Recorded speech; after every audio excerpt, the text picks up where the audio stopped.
এখান থেকে ওষুধপালা সব করে চিকিৎসা করে এখন আপাতত আগের থেকে একটু বেটার আছে।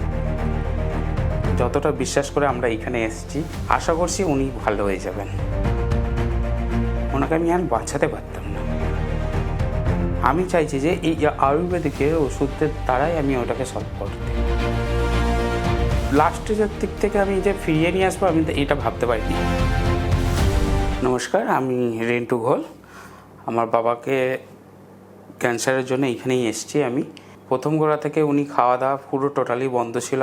থাকাকালীন আমি এখানে অ্যাড্রেস নিয়ে আমি এখানে আসার পরে এখান থেকে ওষুধপালা সব করে চিকিৎসা করে এখন আপাতত আগের থেকে একটু বেটার আছে। সামথিং ইদানিং প্রবলেম ছিল কিছুটা, তোমার খাওয়া দাওয়া একটু নর্মালি হতো, খাওয়া দাওয়া হতো না, মোটামুটি লিকুইড খাবার খেতো।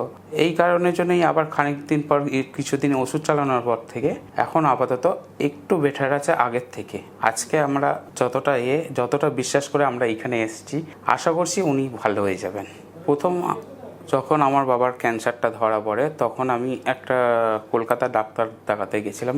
ওখানে উনি কিছু টেস্টের বিনিময়ে ওনার ধরা পড়ে, বায়োপসি রিপোর্টও করা হয়, ধরা পড়ে ক্যান্সার। তখন ওনার প্রবলেম হাঁ করা প্রবলেম হতো, ফোলাটা ব্যথাটা লাগতো, খুব ফোলাও ছিল।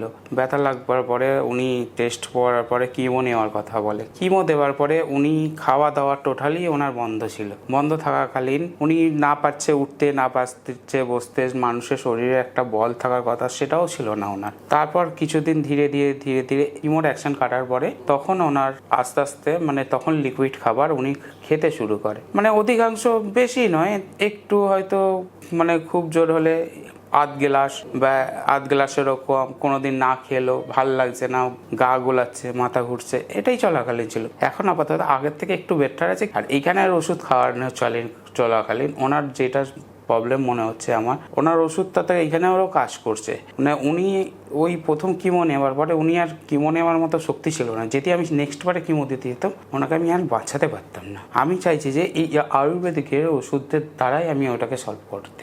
লাস্ট স্টেজের দিক থেকে আমি যে ফিরিয়ে নিয়ে আসবো আমি এটা ভাবতে পারিনি। আশা করি আমার এই 3.5 মাসের জার্নি চলছে। এখন আপাতত দেখি যতদিন আমাকে অপরালা টানায় আমি ঠিক চালিয়ে যাব।